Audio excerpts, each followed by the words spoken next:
Conversely, perceptions of Quechua and other indigenous languages might be different.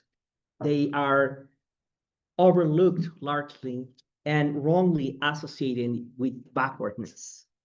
So this attitude not only marginalizes different voices and communities, but also inhibits opportunities for innovation and for contesting legacies of discrimination. As a scholar that works with language, I like to start with that example, right? Many of you might or might not speak Chinese or French or German, but we know, we kind of guess, like bonjour, hello, hola. And again, we know that those languages are relevant and that we can generate innovation and produce knowledge. But suddenly, when we are talking about Diné, Navajo, Quechua, Aymara, Nahuatl, then there's a question mark. So for this presentation, I hope to discuss the transformative potential of integrating indigenous knowledge, voices, and languages into academia, the academic curricula, hopefully the academic conversation.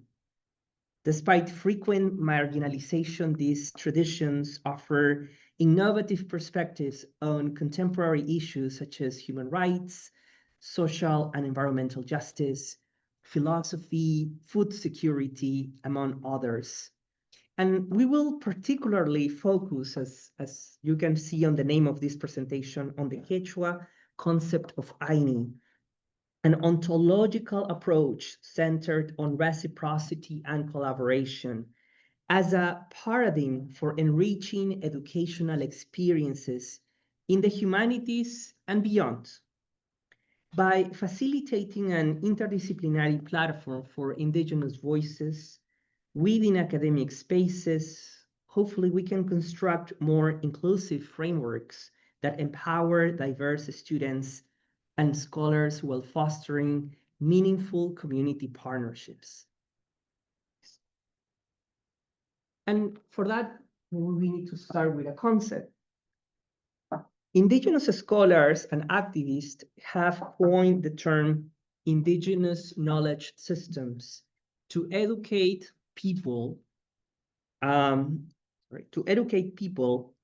within and beyond their communities about the value and relevance of different wisdom traditions. Academia must not simply just like acknowledge the existence of indigeneity or learning, but to make a space for learning in a different way. I think this is a key concept. It's not just about learning more, but also learning in different ways. And that's why we need to coin this series of traditions and practices under this term that has been coined by many of those communities. They want to acknowledge and highlight that we're not just talking about folklore or traditions, but yes, they might be manifested in that way, but we should also see them and classify them as systems of knowledge. And they can be essential to humanities, not merely as an outreach tool, but as a transformative framework that can redefine academic and public discourse. They can foster unique learning experiences for those within academia and for communities beyond, for social and environmental justice, decolonization, human rights, and I would add the word innovation. I'll explain later why I like to use that word.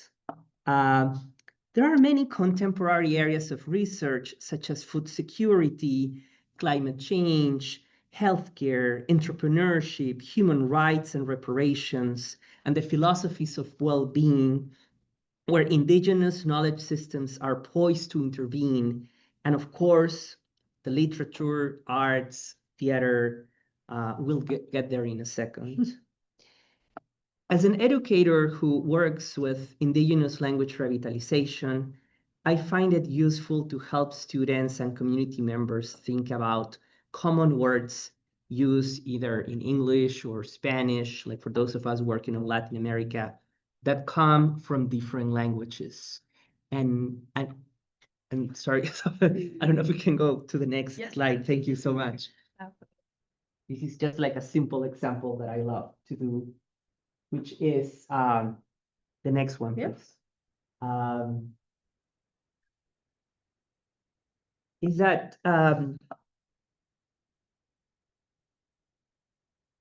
we can see in this picture images that represent food or animals or natural phenomena that come from indigenous languages, quinoa and llama or alpaca that come from Quechua, guacamole and tomato from Nahuatl, or hurricane, or even barbecue from Taíno, languages that have origins in South America, in North America, in the Caribbean. Probably many of you are already connected with many of those languages, but maybe we're not aware of that. As someone who grew up in Peru, I still remember when quinoa was not cool. And now it's something that maybe your mom would be proud if you tell her, hey, I ate quinoa salad today for lunch, right?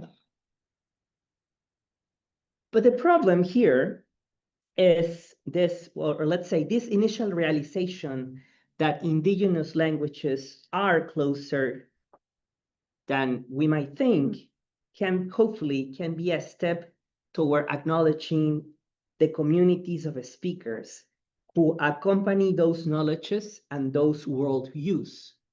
Because the risk of not doing that is, for example, with the case of quinoa, just to put an example, is to detach the product from the community and just turn that into a commodity. Understanding indigenous knowledge as both ontology and practice, and I think quinoa is a good metaphor because we're not just talking about the product itself, but the knowledge that we need in order to grow quinoa. We can't grow quinoa here in Wisconsin because of the altitude. And of course, the quinoa we're consuming today is the outcome of hundreds of years of domestication and understanding of the land in the Andes. That sounds like the outcome of knowledge, the outcome of, I don't know, maybe we can think of let's say, understanding the Andes, the mountains in the Andes as food labs of innovation. But again, this is all connected to particular languages and worldviews. To start, we as academics have the opportunity to recognize the value of indigenous systems as sites of scholarly knowledge. With regard to food security, and please the next slide, incorporating indigenous knowledge systems means promoting indigenous stewardship of land and foodways, including superfoods such as avocados or aguacatl in Nahuatl, maca or quinoa maca or quinoa also as foods. In philosophy, it can also mean learning from such practices as meditation and working with knowledge keepers. In healthcare, academics can draw from indigenous knowledge pertaining to forms of care, public health policy, and the use of plants and other traditional medicines. Climate researchers should harness indigenous technologies and knowledges to respond to climate change. Please, the next slide. Here I have a list of some of the disciplines that I'm mentioning. Even the study of economics should include the different economic and trade models of indigenous societies. For example, such as the Maori entrepreneurship or the Aymara informal economic dynamics. Indigenous knowledge of human rights, reparation, and memory studies has a vital place in this field, or should have as well. Academic disciplines, therefore, can play a pivotal role in enhancing the visibility of indigeneity within curricula and research, inviting further exploration of the relationship between indigenous knowledge systems and public humanities. And just to put some examples, so this talk is about indigenous knowledges and is within LACIS, which fosters the study of Latin America and the Caribbean. But as I just mentioned for this list of knowledges, sometimes when we just talk economics at large or education at large or public healthcare, how present or how invisible are indigenous voices, are indigenous traditions of knowledge? It feels that unless we are, it feels like only if we do research about those topics, we should incorporate them. But that's not the case with Western tradition. For example, when I did my dissertation, I quoted German philosophers, French philosophers, even though my research was on Cusco, the Andes, South America. If you're studying law and quote the Roman law, of course, that's totally fine because it's seen as universal, quote unquote, universal knowledge. So this is why I'm putting this list. Not only, yes, I'm focusing on indigeneity and the study of indigenous worldviews, but also I want to raise the question of, regardless if we are studying that or not, I bet that many of you don't necessarily study indigeneity. Maybe are in disciplines like STEM or computer science or healthcare. Just consider why or how we can incorporate those voices. After this initial realization, well, then these connections raise an important ethical question. How can, in this case, universities responsibly and respectfully engage with indigenous knowledges to enrich public understanding and discourse? Next one, please. To describe this engagement, I would like to introduce the Quechua term of Aini, which denotes reciprocity and collaboration. Aini is both an ontology and a widespread practice in the Andes. When people need to get something done, members of the community contribute, whether it's building a new house together, helping with the harvest, or being part of the organizing committee of a local festivity. Embracing perspectives like Aini incorporates components of indigeneity into public humanity practices in both theory and method by putting emphasis on collaboration and a sense of community. I look back at my time in, for example, elementary school in Peru, and I reflect on how most of what I was taught about Quechua was connected primarily to the Incas and their historical marvels of Machu Picchu. And maybe if you have any connection to Latin America, we can make the equivalent with Chichen Itza in Mexico or Tikal in Central America and so on.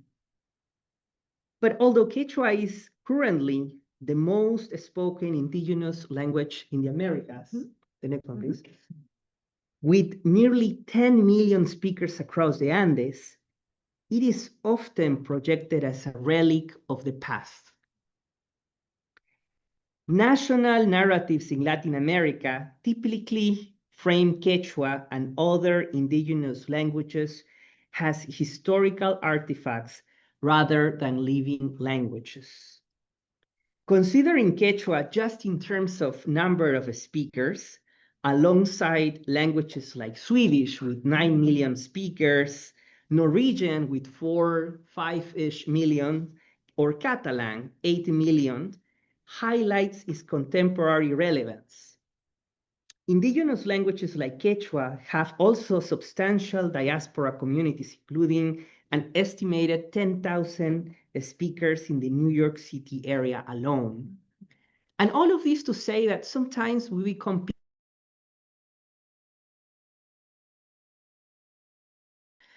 in Peru or in Ecuador or in Peru or in Bolivia, there is this conversation or perception that quote unquote, nobody speaks Quechua, therefore it's not important. At least in Peru, it's about 4 million people. which means 1 out of every 10 people in the country. When policymakers say that nobody speaks Quechua, we know it's not about numbers, is that unfortunately those million people are the nobodies of the country.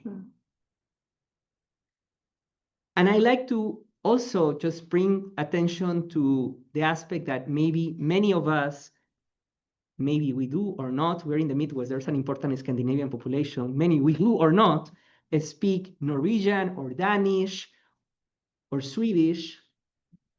But let's say we don't, I don't. But I know that those languages are alive, that those languages generate knowledge.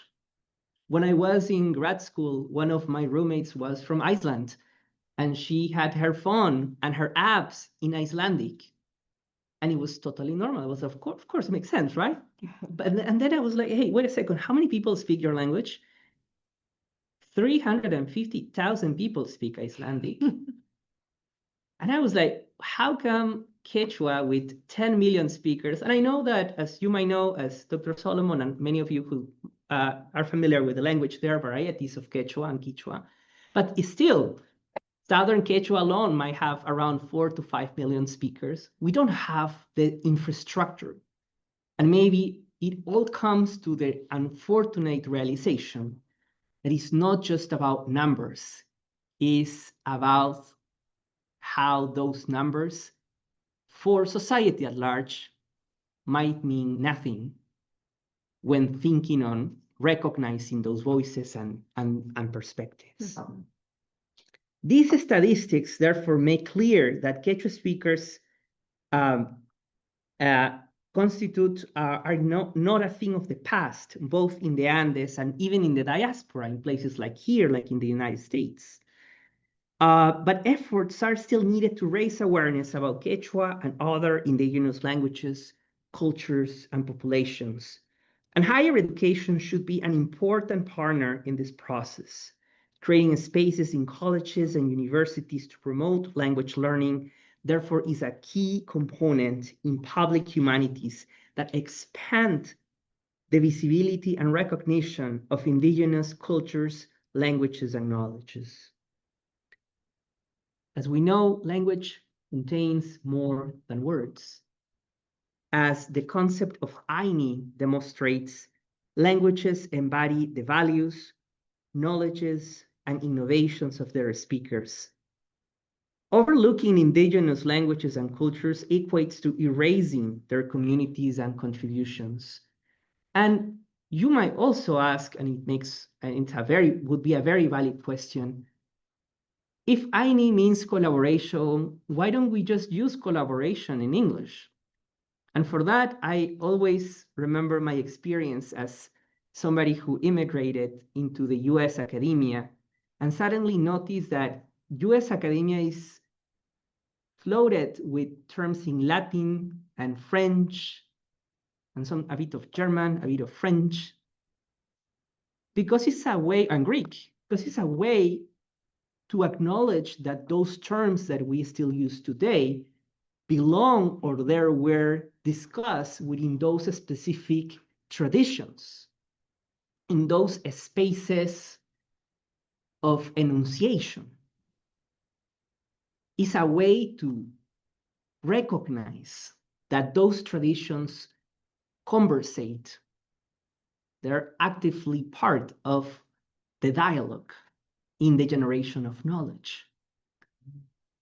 And that's how I also see the value of coming and presenting and engaging with this terminology that, yes, as I mentioned, it arises from a more everyday practice of people building houses together or doing the faena, the community work together. But then, as everything in life, it can also be reflected within academia as both an ontology and practice. For example, please, the next one.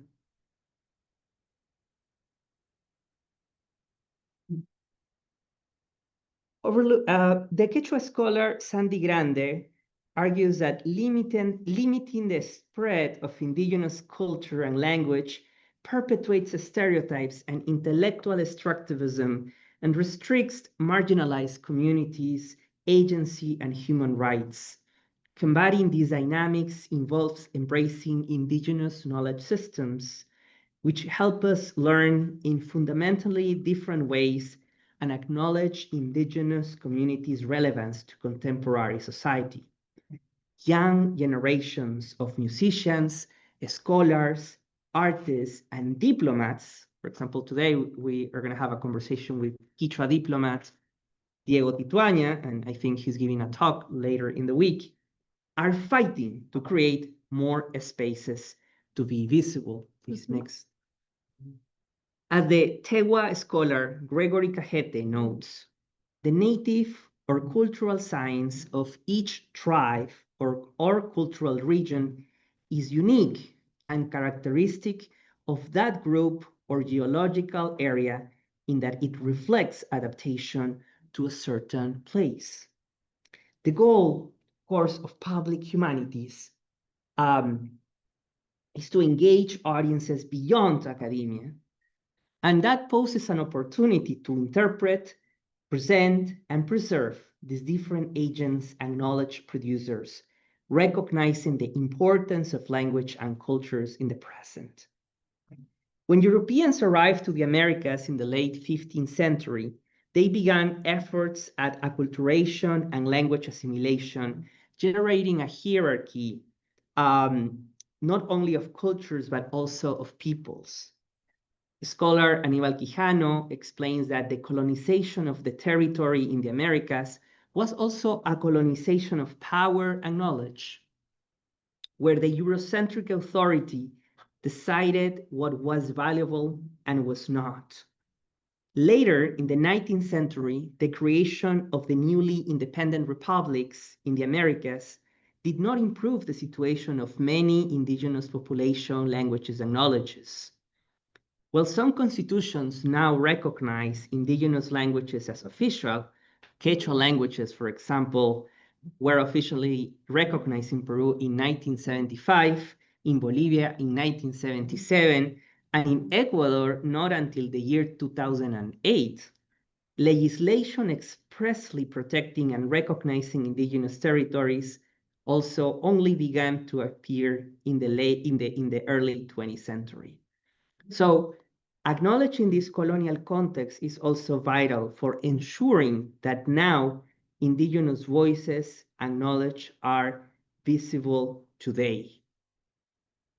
As we saw in the previous word example, in the case of Aini, it's useful to start with words and then, of course, engage with cultures, cosmovisions, and ideas.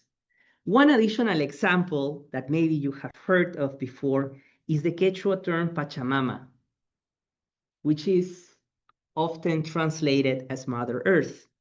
In Andean thought, Pachamama represents a filial and relational connection to the planet, rather than one in which it is treated as merely as a resource provider.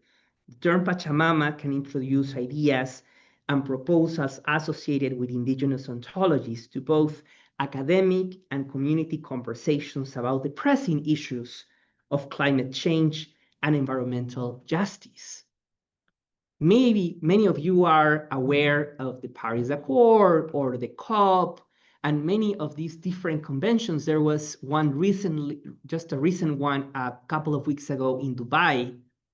And I would say it's good, but also a bit ironic that in this convention in Dubai, it was the very first time that the convention allowed indigenous peoples to have their own space so they could run some parts of the conference under their own terms.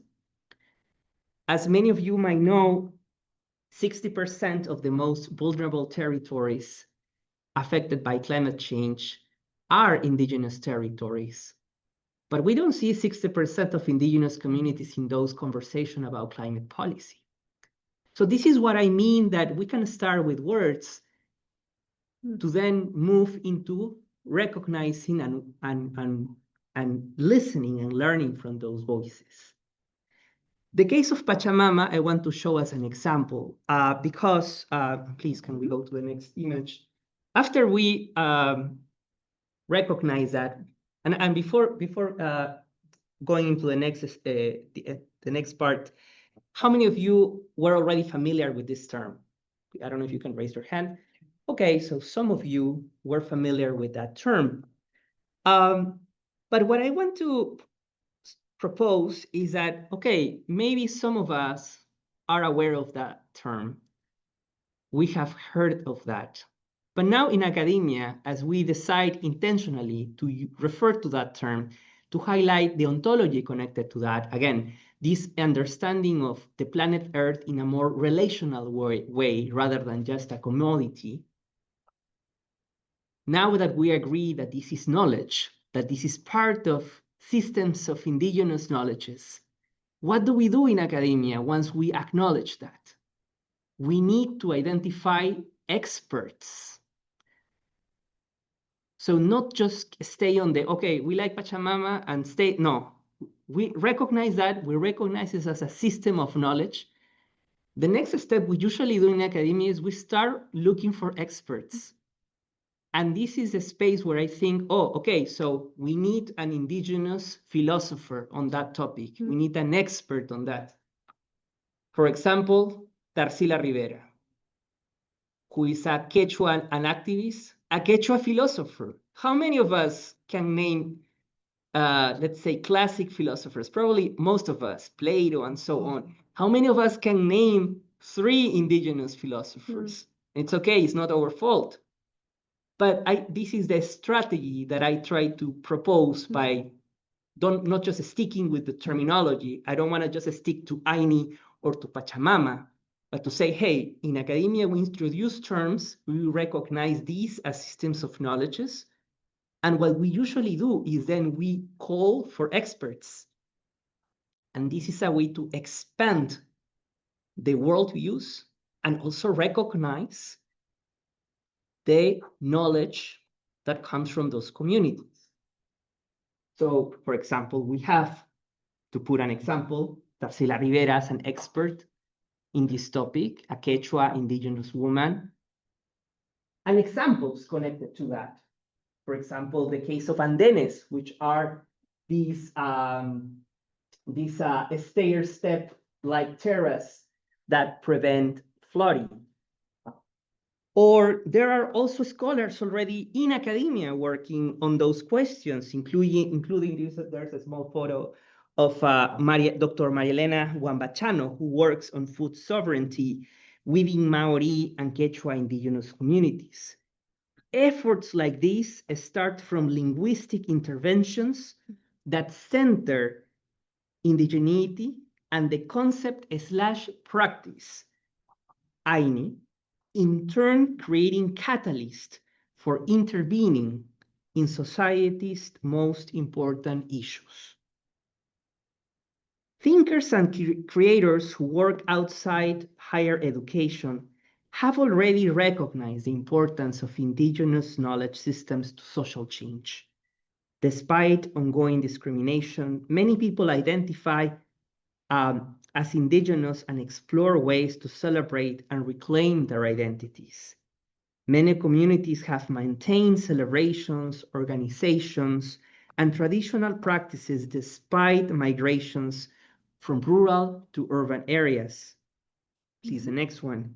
Youth, I would say, are particularly engaged in preserving their cultures and languages. The Peruvian linguist Virginia Zavala points out that in the case of Quechua, many of these young language and cultural activists, and I'm quoting, are trying to use Quechua and debate about the language in urban spaces with a conscious and overt stance towards social change and the contestation of official language ideologies.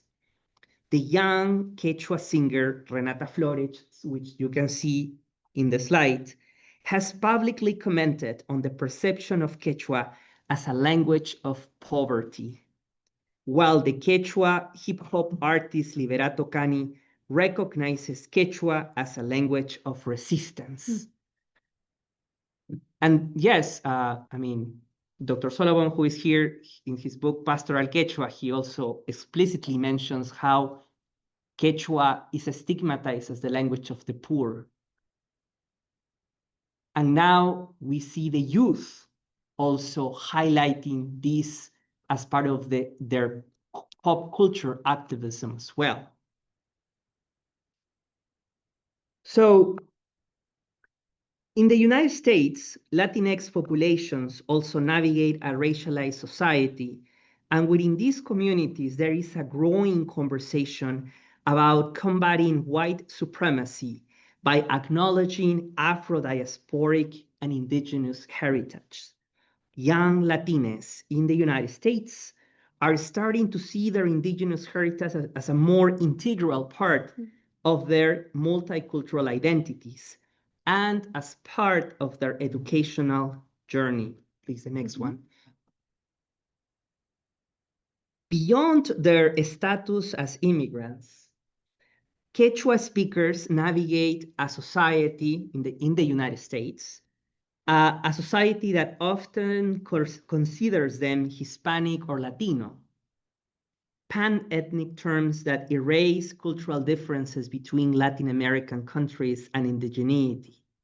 Quechua, Andean, and indigenous identities overlap and conflict with Latinidad and US Americanness. Andean migrants and their descendants negotiate identities and undergo a number of transformations, as the scholar Przybylski mentions, and dislocations from their pre-migration lives. As such, platforms for cultural promotion and production are key for transmitting traditions, not just in the Andes, but also to new US-born generations.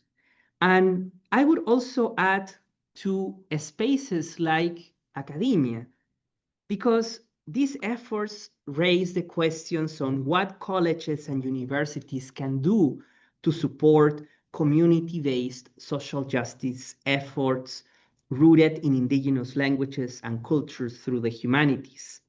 Higher education can promote cultural awareness, offer opportunities to change narratives around education, around anti-Blackness, around anti-indigeneity.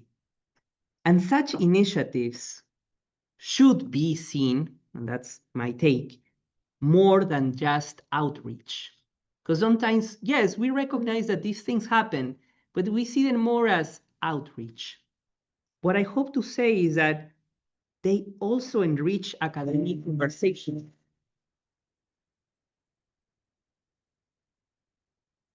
Time's up. Sorry.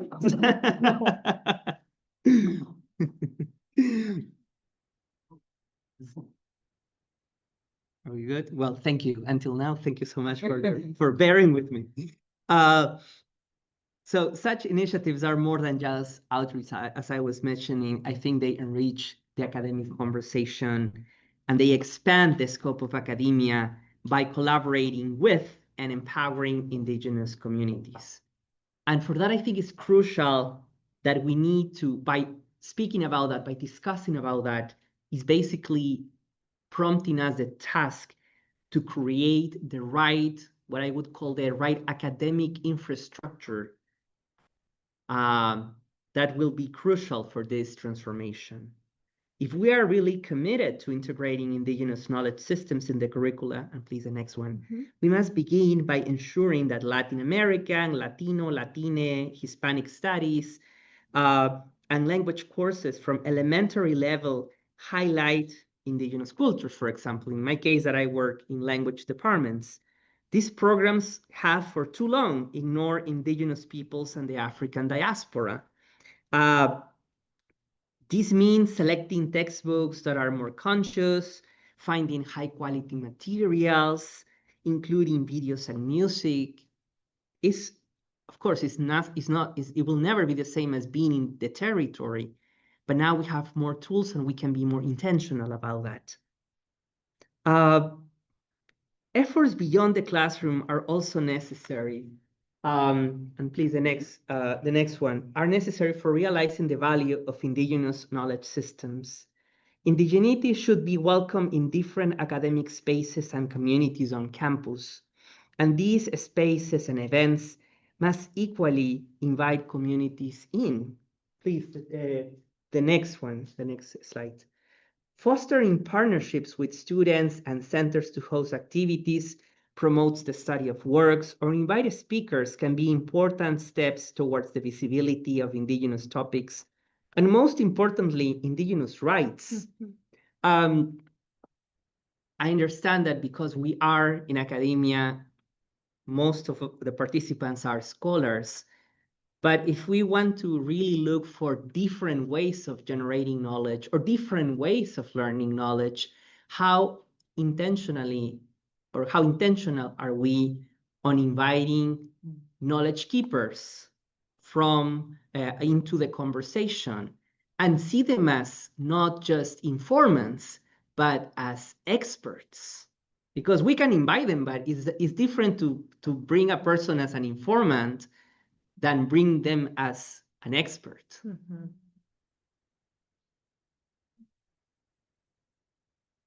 I like to, and sometimes I know right now time doesn't allow me to elaborate in more specific examples, but when thinking of my own experience, I can think on finding allyships or partners in different places. Like, for example, right before this conversation, I was talking about a Quechua writer called Pablo Landeo, who wrote a novel about a very, I would say, very modern novel in Quechua. Because again, one of the stereotypes is that when people write literature in indigenous languages is mostly about the rural area or about the past, but we don't think about abstract literature coming from indigenous spaces.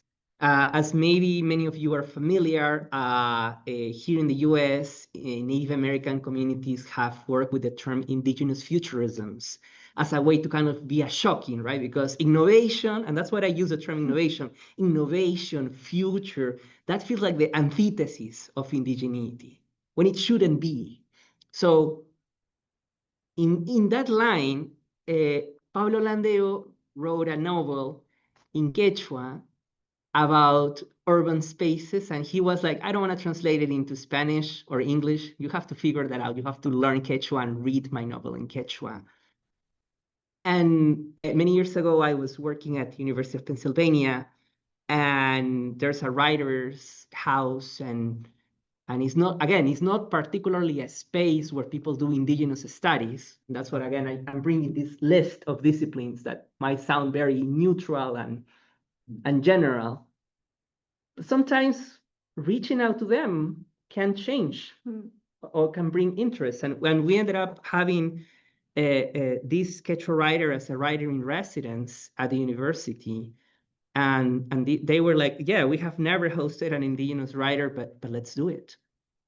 So I see many of some students present here. So the next speaker of your organization, the next speaker of a convocation event, the next community activity, why not? No, even if it doesn't only have to be through LACIS or through a space that explicitly works with a particular area or community. I will try to skip this a section of the talk just so we can have more time for conversations. But as I was mentioning, guest speakers at colleges and universities are commonly expected to have advanced degrees, but the accomplishments of indigenous community members can be reflected in other ways. For example, the indigenous scholar, Dr. Wesley Leonard from the Miami tribe of Oklahoma understands the practice of knowledge systems in this sense as cultural reclamation. In which he defines as and I'm quoting, a larger effort by a community to claim its right to speak a language and to set associated goals in response to community needs and perspectives. When thinking of the public humanities in relation to indigenous knowledge systems, I think that as universities are becoming more diverse spaces, we as scholars, but also students who are already part of the university, what are we doing to reflect or to deal with that demographic change? Are we love to say that we're becoming more diverse, but are we adapting the institution to reflect that, or are we just pushing students to feel alienated in those spaces? And again, by changing that, I'm not just thinking of outreach, but I want to propose this as an opportunity to look for innovation by recognizing the traditions of knowledges that the students or faculty from these different cultural traditions might bring to the university and keep universities relevant in their task of knowledge production. That's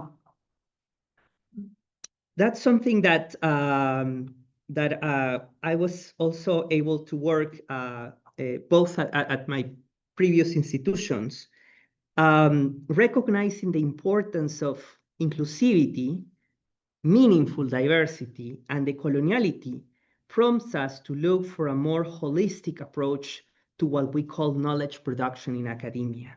That entails recognizing indigenous issues and hopefully recruiting students, scholars, and community members who have expertise on those matters. I would say that now, even more after the ruling from the Supreme Court, creating academic infrastructure allows us to then keep diverse points of views, because let's say back in the days, the diversity in a more superficial way sometimes was just enough. But for example, something that I realized as I was working at the University of Pennsylvania, a previous institution where I had the chance to start a Quechua program, is that after we created the Quechua program, and I know that here at the University of Wisconsin-Madison, there's a long tradition of offering Quechua as well.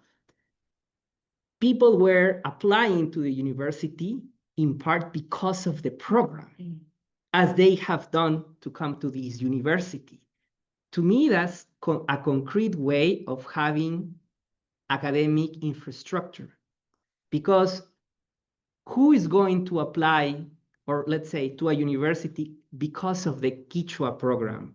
Someone who has a meaningful connection, either because they care and value that tradition, or because they, in addition to that, they might or not belong or have a connection with that tradition of knowledge.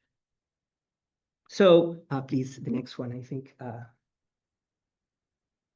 Here are just some images from different initiatives where we found important to raise the conversation on speakers that, again, in a first sight wouldn't necessarily have an association to indigeneity.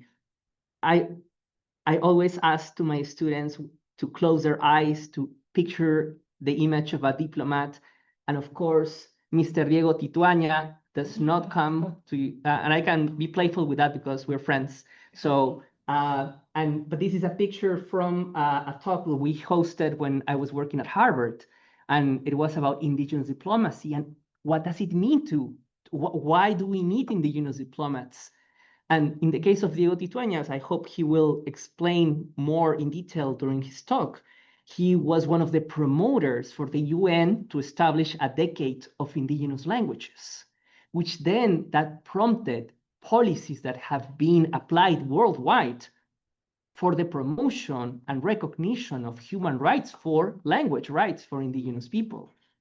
This is a clear contribution on why we need indigenous diplomats, but also that why we need to listen and be aware of those conversations. Please, the next. This is a picture I was just mentioning, the Quechua writer Pablo Landeo, filmmakers who are also Quechua, a literature class with a Zapotec poet. Again, making that universe part of the humanities or social science conversation, the same way as we do that with French, German philosophers and writers. Because sometimes academia can be very siloed, can be like, oh, I don't do research on indigenous studies. Doesn't matter. I don't do research on Russian literature, and I read Anna Karenina. So it's expanding that indigeneity should be also in this default. Of course, that's what I was mentioning, the colonial legacy. I don't want to be naive that suddenly things will be fixed, but we should aspire, hopefully, for that to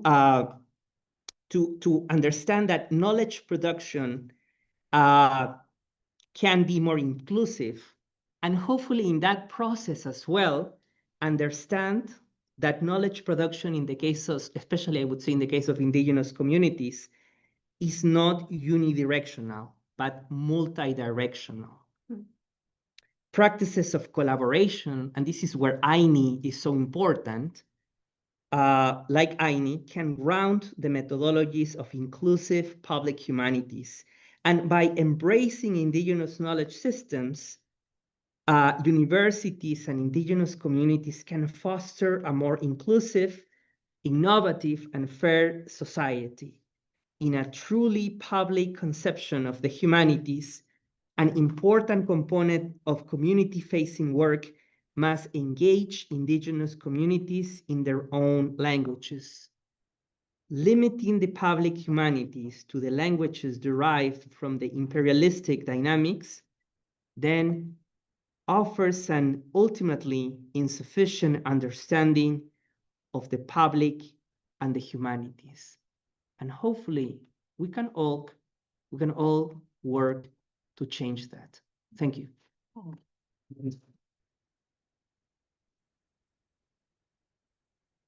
All right, folks, we have some time for questions. I'm going to open it up to the floor, and let me stop sharing in the Zoom. And folks, if you're in the Zoom, you have questions, feel free to type them and I will say them out loud. So the floor is now yours. We'll maybe start with Diego and then go to Frank. Thank you, Américo, for a great presentation. I was just wondering how often have you found that co-publishing with people in Latin America takes place in the US settings? Like I think about the economics of knowledge. And I always remember one of my professors who used to have a diagram that says where knowledge is collected and where knowledge is produced. And he used to work in Latin America, and he would say that when we go there, what you mentioned in your presentation, we go there and we collect knowledge from communities there, but knowledge is produced in the global north. Like the people who get the credit for publishing is basically US professors or university in Europe. Have you found that also in research around Quechua, or how common is that in the work that you have done? Yes, I think that happens. Thank you for that question. I think that happens across disciplines. I can't remember the exact book, but this Mexican Argentinian intellectual Nestor Garcia Canclini, in a book, he jokes that just between in California and New York, there are more Center for Latin American Studies than in Latin America altogether. So of course, this is the place where there are the resources and also the dynamics of productivity.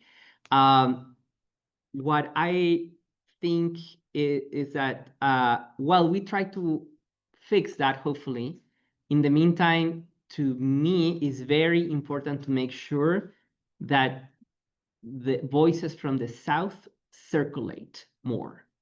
So I don't have let's say what's the term, a silver bullet on that aspect. But in the meantime, I want to be as intentional as I can on making sure that voices, in this case from indigenous communities, are part of the conversation. If possible, also be intentional that we as scholars, that sometimes we also navigate a point system if we're in the tenure track, for example. I understand that if I organize or I participate in a rural community event, that doesn't count to my, and I'm fine with that. At the same time, of course, maybe I need to work more and publish 2 other papers to compensate that. Well, the system might change, but also be intentional to say, hey, no, it's even if it's not, it doesn't count or to my CV or to whatever, we need to be intentional on entering into dialogue. And also being intentional, I would say, on the hierarchies that are in place. I understand that sometimes it comes from a good perspective, but I'm not a big fan when we pretend that we are all equal. Sometimes in a good spirit, we are like, no, I'm just a scholar. I'm the same as you. No, we are in a different positions, and becoming aware of that privilege and power then push us to then be more responsible, hopefully, in filling those gaps. Thank you. Professor Solomon? Well, first of all, I want to say how much I appreciate an hour that reminds us that if you live in any country of the New World, you live in a linguistically haunted house.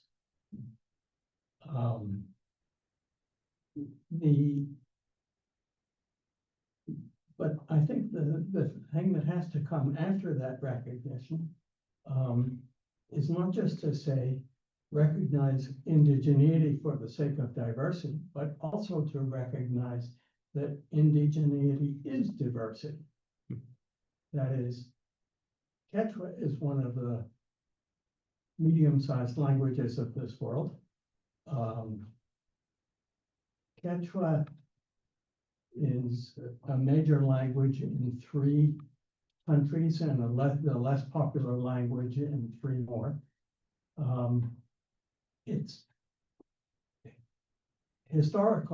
trajectories, its mutations have been different. And I think it's necessary to face the fact that the Quechua that we know has developed divergent branches. Quechua has deep roots in some parts of Peru as a locally developed language. Quechua came to Ecuador as an imperial language of the Incas, and it flourished as a language of relationship between the real native Ecuadorian peoples and the Inca superstratum. Later on, the similar relationship with the Spanish minority. Quechua came to Bolivia as a superstrate language of continental importance as compared to the Aboriginal Bolivian languages, of which the most prominent is Aymara. And what has happened in the last century or so is that these varieties have been mislabeled and misunderstood as national varieties. So people say Ecuadorian Quechua. Of course, that's absolutely silly. Quechua didn't become Ecuadorian until more than 300 years after the Spanish invasion. Likewise, Peruvian Quechua is equally an absurd term for Bolivian. Dr. Solomon, I don't want to interrupt, but we have like a minute left. I'm wondering if there's a question for Professor Mendoza-Mori. Well, I guess skipping steps, the urgent question for people who want to practice the flourishing of Quechua is to say, how do we face the situation that Quechua has been butchered into artificial and irrelevant national categories, and that this has gone so far indeed that these national Quechuas pay no attention to each other. Ecuadorian Quechua speakers don't know that Peruvians speak Quechua. Bolivian Quechua speakers don't know that Ecuadorians speak Quechua. even now in universities with all the achievements that Dr. Mendoza-Mori explained, it's still a firm practice that these branches of Quechua are absolutely anesthetized in relation to each other. What are we gonna do about that? Yeah, thank you. Thank you so much for your comment and for your question. Because of time, I'll try to be brief. First, I want to be optimistic in that process, understanding how complicated it can be. As Dr. Solomon just mentioned, for example, we speak English and we know that if chips here might mean something, and in the UK it means potato fries. And it's because we watch TV, we have intelligibility because we're exposed and there's interaction between varieties. Sometimes that doesn't happen with Quechua speakers and even with activists of the language because they're so focused on their own varieties that they don't have even the time, they can't afford to be aware of what happens in other regions across the Andes. So hopefully we can, by raising this awareness on that topic, we can try to promote a more open horizon and flexible horizon, which also leads into the question of no perfect and no pure Quechua that sometimes happens among academic conversations. Yeah. Folks, we are at the end of our time. Thank you once again, Professor Mendoza-Mori, for this lovely talk. Thank you. For those that would like to continue having a conversation with us at 4 p.m. today, we're going to be meeting also with